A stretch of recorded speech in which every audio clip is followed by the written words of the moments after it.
அனைவருக்கும் வணக்கம். நான் உங்கள் 5ஆம் தலைமுறை ஜோதிடர் ராம்குமார் ராஜேந்திரன். நம்ம இன்னைக்கு பார்க்க போற தலைப்பு, விருச்சக ராசி அன்பர்களுக்கு உங்களுடைய ராசிக்கு 8ஆம் வீடான மிதுன ராசியில் புதன் மற்றும் சூரியன் ஆகிய 2 கிரகங்களுடைய இணைவுகள். புதன் ஆதித்ய யோகம் என்று அழைக்கக்கூடியது. சூரியன் ஒருவருக்கு நிர்வாகத் திறமையும் தலைமை பண்பு வகிக்கக்கூடிய யோகத்தை தரக்கூடியவர். அடுத்ததா இந்த புதன் ஒருவருக்கு கல்வியையும் புத்தியையும் வித்தையையும் தரக்கூடியவர். இந்த புதன் ஆதித்ய யோகம் என்று அழைக்கக்கூடிய நிகழ்வு ஜூன் மாதம் 15ஆம் தேதி முதல் ஜூலை மாதம் 16ஆம் தேதி வரை சுமார் 1 மாத காலகட்டங்களுக்கு நடைபெறவிருக்குங்க. இந்த நிகழ்வு காலகட்டங்களில் இந்த 2 கிரகங்களுடைய இணைவுகள், அந்த புதன் ஆதித்ய யோகம் விருச்சக ராசி அன்பர்களுக்கு தங்களுடைய வாழ்க்கையில எந்த விதமான அற்புதங்கள் மற்றும் மேன்மைகளை தரப்போகுது அப்படிங்கிறத இந்த காணொலியில தெளிவாகவும் துல்லியமாகவும் பார்க்கலாங்க. நம்ம சேனலை ஃபர்ஸ்ட் டைம் பார்க்குறோம்னா தான் சப்ஸ்கிரைப் பண்ணிக்கோங்க. பெல் பட்டனை கிளிக் பண்ணி ஆல் அப்படிங்கிற ஆப்ஷன் கொடுத்துக்கோங்க. விருச்சக ராசி அன்பர்கள் செவ்வாய் பகவானை அதிபதியாக கொண்டவர்கள். எந்த ஒரு விஷயத்தையுமே மிகவும் சுறுசுறுப்பாக செய்யக்கூடிய நபர்கள். அடுத்தவங்களுக்கு எந்த சூழ்நிலையும் கெடுதல் செய்யக்கூடாது, நம்ம உண்டு நம்ம வேலை உண்டுன்னு இருக்கக்கூடியவங்க. எந்த விதத்திலையும் துரோகம் செய்யக்கூடாதுன்னு எல்லளவும் நினச்சி கூடாத ஒரு நபர்கள். ஏன்னா நம்மளோட வாழ்க்கையில் நம்ம அடுத்தவங்களுக்கு என்ன கெடுதல் பண்ணாலும் அது அப்படியே நமக்கு பலிக்கும் அப்படிங்கிறது நினைக்கிறவங்க. எல்லாத்தையும் நம்பக்கூடிய நபர்கள். நம்பி நம்பி ஏமாந்தது மட்டும்தான் மிச்சம். அடுத்தவங்களுக்காக நிறைய உதவிகள் செஞ்சுருக்கேன், அடுத்தவங்களோட வாழ்க்கையில் நிறைய விஷயத்தை நான் பண்ணி கொடுத்துருக்கேன். ஆனால் இன்றைக்கி என்னுடைய நிலை மட்டும் ஏன் இப்படி இருக்குது? நான் யாருக்குமே எல்லளவும் கெடுதல் செஞ்சதில்லை, ஆனால் எனக்கு மட்டும் ஏன் இப்படி நடக்குது? என்னை சுற்றி நடக்கக்கூடிய விஷயங்கள், என்னை ஏமாற்றக்கூடிய ஒரு நிகழ்வுகளாக இருக்கட்டும், நான் ஏமாறக்கூடிய நிகழ்வுகளாக இருக்கட்டும், என்னை விட்டுட்டு போகிற சில உறவுகளாக இருக்கட்டும்ங்க, நிறைய விஷயங்கள், பொன்பொருள் சேர்க்கை, நிறைய விஷயத்தை நான் இழந்திருக்கிறேன். ஆனால் இழந்தாலும் இன்றைக்கி எனக்கு இருக்கக்கூடிய ஒரு சில தைரியத்தினால மட்டும்தான் இந்த வாழ்க்கையை கடந்து வாழ்ந்துட்டுருக்கிறேன். எல்லாத்துக்கும் நல்லது பண்ணால் எனக்கு மட்டும் ஏன் கெடுதல் நடக்குது? ஏமாற்றங்கள் நிறைய, அதாவது உறவுகளில் நிறைய ஏமாற்றங்கள், பணத்தில் நிறைய இழப்புகள் அப்படிங்கிறது, நான் யாரை முழுமையாக நம்பணும் அவங்களே எனக்கு துரோகம் செய்யக்கூடிய ஒரு நிலை, எனக்கு மட்டும் ஏன் நல்லதே நடக்க மாட்டேங்குது அப்படிங்கிற அளவுக்கு நிறைய சூழ்ச்சிகள், நிறைய சூழ்நிலைகளில் கடந்து வந்துட்டேன். இனி வரக்கூடிய காலகட்டங்களில் தனக்குன்னு நடக்க வேண்டிய நல்ல விஷயங்கள்லாம் நடக்கவே நடக்காதுன்னு எதிர்பார்த்துட்டு இருக்கக்கூடிய இந்த விருச்சிக ராசி அன்பர்களுக்கு கண்டிப்பாக தங்களுடைய வாழ்க்கையில் நிறைய மாற்றங்களை கொடுக்கக்கூடிய ஒரு காலகட்டம் அப்படின்னு சொல்லலாங்க.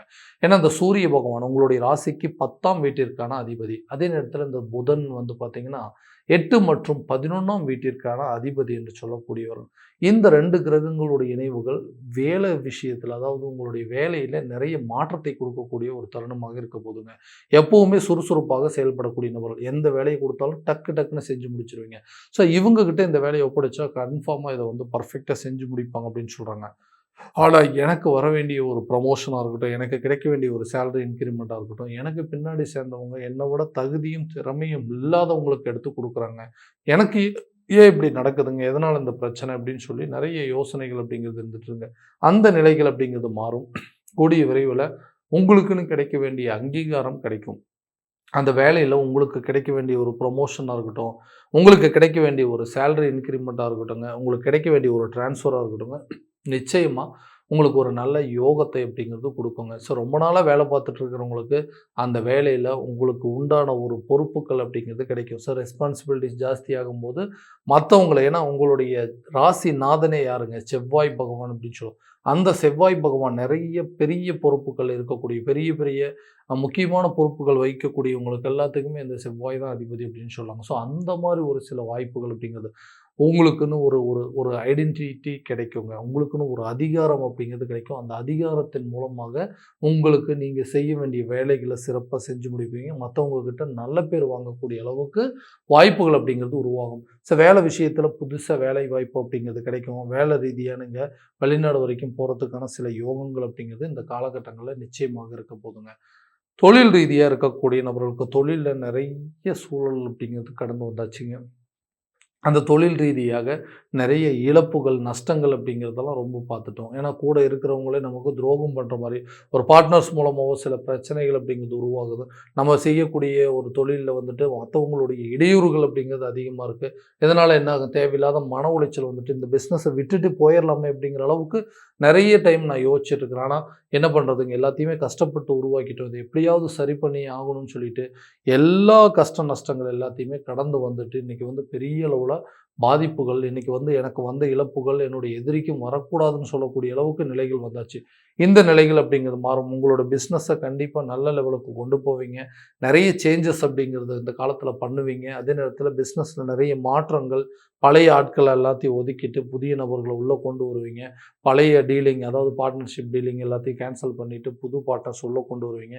பழைய பிஸ்னஸ் உங்களுக்கு யாரெல்லாம் வந்து நிலுவையில் தொகைகள் வச்சுட்டு இருக்கிறாங்களோ அவங்களுடைய கான்ட்ராக்ட் எல்லாத்தையும் க்ளோஸ் பண்ணி புதிய கான்ட்ராக்ட்ஸ் எல்லாத்தையும் உள்ளே கொண்டு வரீங்க. பழைய விஷயங்கள் எல்லாத்தையுமே டோட்டலாக வந்து கிளியர் பண்ணிவிட்டு புதிய ஒப்பந்தங்கள் எல்லாத்தையும் கொண்டு வரதுக்கான சான்சஸ் இந்த காலகட்டங்களில் கண்டிப்பாக இருக்க போகுது. ஸோ இதில் நிறைய மாற்றங்களை செய்யக்கூடிய ஒரு காலகட்டமாக இருக்க போகுது. திருமணம் ஆகாத நபர்களுக்கு திருமணம் சார்ந்த சில யோகங்கள் அப்படிங்கிற இந்த காலகட்டங்களில் உருவாகும். நீண்ட நாட்களாக வந்துட்டு இழுபறையிலிருந்து வந்த திருமண தடைகள் இந்த வரக்கூடிய காலகட்டங்களில் கண்டிப்பாக முழுமையாக நிவர்த்தி அடைஞ்சு கூடிய சீக்கிரத்தில் வீட்டில் ஒரு சுப காரியங்கள் அப்படிங்கிறது நடக்கும். ஏன்னா இந்த ரிலேஷன்ஷிப், இந்த மேரேஜ் அப்படின்னாவே பயமாக இருக்குது. ஏன்னா ஒரு ஒரு விஷயத்தை நம்மளா தேடி போனோம். அந்த லைஃப் அப்படிங்கிறது நமக்கு சரியான விதத்தில் செட் ஆகலை. காரணமே இல்லாமல் அந்த லைஃப் நம்மளை விட்டு போகிற மாதிரி ஒரு சில சூழல்கள் வந்துருச்சு. இன்றைக்கி நமக்கு அமையக்கூடிய லைஃப்பாவது நம்ம நினச்சபடி மாற்றிக்கலாமா அப்படின்னு நினச்சிட்டு இருக்கான். ஆனால் அந்த லைஃபுமே எனக்கு சரியான விதத்தில் அமைய மாட்டேங்குது. ஏதாவது ஒரு விதத்தில் தள்ளி தள்ளி போயிட்டே இருக்கு. திருமணத்து மேலே எனக்கு இருந்த நம்பிக்கையே போயிடுச்சுங்க. நம்ம ரிலேஷன்ஷிப் அதை லவ் பண்ணிட்டு இருந்தோம். அந்த லவ்வுமே வந்து கரெக்டான விதத்தில் மேரேஜ் வரைக்கும் கொண்டு போக முடியல. இதுக்கு மேலே அந்த மேரேஜ் லைஃப்குள்ளே என்ட்ரி ஆகணுமாங்கிற குழப்பங்கள் எனக்குள்ளேயே வந்துருச்சு அப்படின்னு யோசிச்சுட்டு இருந்தீங்கன்னா, நிச்சயமாக அதுக்கு உண்டான பலன்கள் அப்படிங்கிறது கிடைக்கும். கூடிய விரைவில் உங்களுக்கு பிடிச்ச ஒரு மன வாழ்க்கை அப்படிங்கிறது உங்களை தேடி வருங்க. அந்த லைஃப் அப்படிங்கிறது ஒரு மேரேஜ் லைஃப்பாக இருக்கும். கண்டிப்பாக உங்களை வேண்டான்னு சொல்லி விட்டுட்டு போனவங்க கூட உங்களை தேடி வந்து திருமணம் செஞ்சுக்கக்கூடிய அளவுக்கு சில யோகங்கள் இந்த காலகட்டங்களில் பிறக்கும். நிறைய நாளில் வந்து திருமணத்துக்காக வெயிட் பண்ணிட்டு இருக்கிறவங்களுக்கு கூடிய சீக்கிரத்தில் ஒரு நல்ல தகவல்கள், சுப தகவல்கள் அப்படிங்கிறது வந்து சேருங்க. குழந்தை இல்லாத தம்பதியினருக்கு குழந்தை பாக்கியம் அப்படிங்கிறது ஏற்படும். ஏன்னா ரொம்ப நாளாக வந்து இந்த விஷயத்துக்காக பார்த்துட்டு இருந்தோம். போகாத ஹாஸ்பிட்டல் இல்லை, போகாத கோயில் இல்லை, எல்லா இடத்துக்கும் போயிடுச்சு. இந்த குழந்தை பாக்கியம் அப்படிங்கிறது இல்லாதனால சொந்த வீட்லேயே நம்மளை வந்து குறை சொல்லக்கூடிய அளவுக்கு சில சூழ்நிலைகள், அதாவது மாமியார், மாமனார் மூலமோ, நாத்தனார், குழந்தையர் மூலமாகவோ நிறைய விஷயங்கள் அப்படிங்கிறது வந்துருச்சுங்க. எல்லாருமே நம்மளை பார்த்துட்டு ஏளனமாக பேசக்கூடிய அளவுக்கு சில சூழ்நிலைகள். இதனால் என்னென்னா கணவன் மனைவிக்குள்ள மிஸ் அண்டர்ஸ்டாண்டிங் ஏற்பட்டு கணவன் மனைவி இன்னைக்கு பிரிந்து வாழக்கூடிய அளவுக்கு சில சூழ்நிலைகள் அப்படிங்கிறது வந்துருச்சு. வேண்டாங்க, நீங்கள் ஒரு திசையில் இருங்க, நான் ஒரு திசையில் இருக்கிறேன், ஒரே வீட்டில் இருந்தாலும் ஒருத்தருக்கு ஒருத்தர் பேசிக்கிறதுல அந்த அளவுக்கு சில பிரச்சனைகள் வந்துருச்சு. ஸோ கூடிய விரைவில் குழந்தை பாக்கியம் ஏற்படும். இதனால் கணவன் மனைவிக்கிடையே இருக்கக்கூடிய கருத்து வேறுபாடுகள் நீங்கி 2 பேரும் மன ஒற்றுமையோடு வாழக்கூடிய ஒரு தருணமாக இருக்க போகுது. அதே நேரத்தில் பிரிந்த இந்த ரிலேஷன்ஷிப்பில் இருந்து விட்டுட்டு போனவங்க கூட தன்னை தேடி வரக்கூடிய ஒரு தருணமாக இருக்க போது. ஸோ எல்லா விஷயத்தையுமே உங்களுடைய ரிலேஷன்ஷிப் ஹெல்த்தியாக கொண்டு போகிறதுக்கான சான்சஸ் இருக்குது. எல்லாமே நல்லா தாங்க போயிட்டு இருந்தது. நானாக வந்து ஒரு விஷயத்தை தேடி போடலான்னு என்ன தேடி ஒரு ரிலேஷன்ஷிப் வந்துச்சு. அதை கரெக்டான விதத்தில் கொண்டு போகணும் அப்படின்னு நினச்சேன். இன்றைக்கி காரணமே இல்லாமல் நான் எந்த தப்புமே செய்யலான்னு இன்றைக்கி எல்லா தவறுக்கும் தண்டனை எனக்கு கொடுத்துட்டு, செய்யாத தப்புக்கு உண்டான தண்டனையை கொடுத்துட்டு அவங்க என்னை விட்டு விலகி போயிட்டாங்க. ஸோ அந்த உறவு முறைகள் நம்மளை தேடி வருமானம் எதிர்பார்த்துட்டு இருந்தீங்கன்னா கட்டாயமாக உங்களை கூடிய சீக்கிரத்தில் தேடி வரப்போகுது. தான் செய்த தவறுகள் வந்து நான் தான் தப்பு பண்ணிட்டேன், நீங்கள் எந்த தப்பும் பண்ணலை அப்படின்னு சொல்லி அவங்களே உங்கள்கிட்ட வந்து மன்னிப்பு கேட்கக்கூடிய அளவுக்கு சில சூழ்நிலைகள் அப்படிங்கிறது உங்களுக்கு சாதகமாக நிகழும். சொந்தமாக ஒரு வீடு கட்டுவீங்கன்னா அந்த செவ்வாய் அப்படிங்கிறது நிலம், கட்டிடம் சம்மந்தப்பட்ட யோகக்காரகன். இந்த மாதிரி ஒரு கிரகத்தோட அமைப்பு இருந்தும் நம்மளால் வந்து சொந்தமாக வீடு கட்ட முடியலையே, ஒரு இடம் வாங்க முடியலையே, வண்டி வாகனம் வாங்க முடியலைன்னு ஒரு நாள் இல்லைங்க, ரொம்ப நாளாக இதை நினச்சி வருத்தப்பட்டுருக்கேன். அதுக்கு உண்டான முயற்சிகள் எல்லாமே வந்து ஃபெயிலியர் ஆகிட்டே இருக்குதுங்க. எப்போ தான் வீடு கட்டுவோமோன்னு யோசிச்சுக்கிறவங்களுக்கு கூடிய சீக்கிரத்தில் சொந்தமாக ஒரு இடம் வாங்கி அந்த சொந்த இடத்துல வீடு கட்டக்கூடிய யோகம், அந்த வீட்டுக்கு தேவையான வண்டி வாகனங்கள், வீட்டுக்கு தேவையான ஆடை ஆபரணங்கள், ஆடம்பர சொத்துக்கள் எல்லாமே வாங்கக்கூடிய அளவுக்கு சில யோகங்கள் அப்படிங்கிறது இந்த காலகட்டங்களில் உருவாகுங்க. சரி, நீங்கள் போட்ட பணம் எல்லாமே உங்களுக்கு லாபம் இரட்டிப்பாக வரும். அது மூலமாக உங்களுடைய தேவைகளை நீங்கள் பூர்த்தி செஞ்சுக்குவீங்க. ஆரோக்கியத்தில் சின்ன சின்ன பாதிப்புகள் அப்படிங்கிறது அடிக்கடி வருங்க.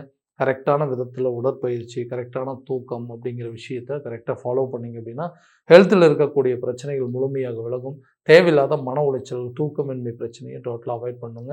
ஆரோக்கியமான உணவு அப்படிங்கிறது எடுத்துக்கிட்டிங்கன்னா நல்ல கரெக்டான விதத்தில் ரெஸ்ட் எடுத்திங்கன்னா உங்களுடைய ஹெல்த் பிரச்சனை அப்படிங்கிறது முழுமையாக விலகும். ஏன்னா இந்த டைமில் ஆரோக்கியத்தில் சில தொந்தரவுகள் அப்படிங்கிறது வரதுக்கான சான்சஸ் இருக்குது. ஸோ முடிஞ்ச வரைக்கும் இந்த நரம்பு சம்மந்தப்பட்ட பிரச்சனைகள், தேவையில்லாத தலைவலிகள், தூக்கமின்மை இந்த மாதிரி பாதிப்புகள் இருக்கும். கரெக்டாக அதை வந்து ஃபாலோ பண்ணி அந்த பிரச்சனையிலேருந்து முழுமையாக வெளியே வந்துக்காங்க. ஸோ அதுக்குண்டான ட்ரீட்மெண்ட் இந்த காலகட்டங்களில் நீங்கள் எடுப்பீங்க. கல்வி ரீதியாக நீங்கள் ஆசைப்பட்ட துறையில் உங்களுடைய குழந்தைகளாக இருக்கட்டும், உங்களுடைய கல்வியாக இருக்கட்டும் கண்டிப்பாக நல்ல விதத்தில் இருக்கும். நீங்கள் ஆசைப்பட்ட மாதிரி காலேஜ் ஜாயின் பண்ண முடியுங்க. நீங்கள் விருப்பப்பட்ட துறையை தேர்வு செய்வதற்கான யோகங்கள் இந்த காலகட்டங்களில் நிச்சயமாக இருக்க போகுது. ஸோ கடன் சம்மந்தப்பட்ட பாதிப்புகள் உங்களை விட்டு முழுமையாக விலகும். நீண்ட நாட்களாக நிலுவையில் இருந்த கடன் தொகைகள் அப்படிங்கிறது வசூலாகுங்க. நீங்கள் கொடுக்க வேண்டிய இடத்துல கரெக்டாக கொடுத்துருவீங்க. உங்களுக்கு வர வேண்டிய தொகைகள் வரும். இதனால் கடனை முழுமையாக அடைப்பதற்கு உண்டான முயற்சி நீங்கள் கண்டிப்பாக எடுப்பீங்க. ஸோ இதுவரைக்கும் நம்ம பார்த்ததெல்லாம் கோச்சார பலன்கள் தான். இந்த பலன்கள் அனைத்தும் உங்களுக்கு நடக்குமானா, உங்களுடைய சுய ஜாதகத்தை முழுமையாக தெரிஞ்சு, அதற்குண்டானபடி சில முயற்சி எடுத்துக்கிட்டிங்கன்னா, கண்டிப்பாக நல்ல விதமான வெற்றிகள் அப்படிங்கிறது உங்களுக்கு கிடைக்குங்க. உங்கள் ஜாதகத்தை எங்கிட்ட பார்க்கணும் விருப்பப்பட்டீங்கன்னா, கீழே தெரியிற நம்பருக்கு கான்டாக்ட் பண்ணி அப்பாயின்மெண்ட் ஃபிக்ஸ் பண்ணிக்கோங்க. அப்படி இல்லையா உங்களோட ஜாதகத்தை வாட்ஸ்அப் மூலமாக அனுப்பிச்சிங்க அப்படின்னா, தெளிவான முறையில் கணிச்சு துல்லியமான பலன்கள் அப்படிங்கிறது உங்களுக்கு தெரியப்படுத்தப்படுங்க. மீண்டும் அடுத்த காணொலியில் உங்களை சந்திக்கும் வரை உங்களிடமிருந்து விடைபெறுவது உங்கள் ராம்குமார் ராஜேந்திரன். நன்றி.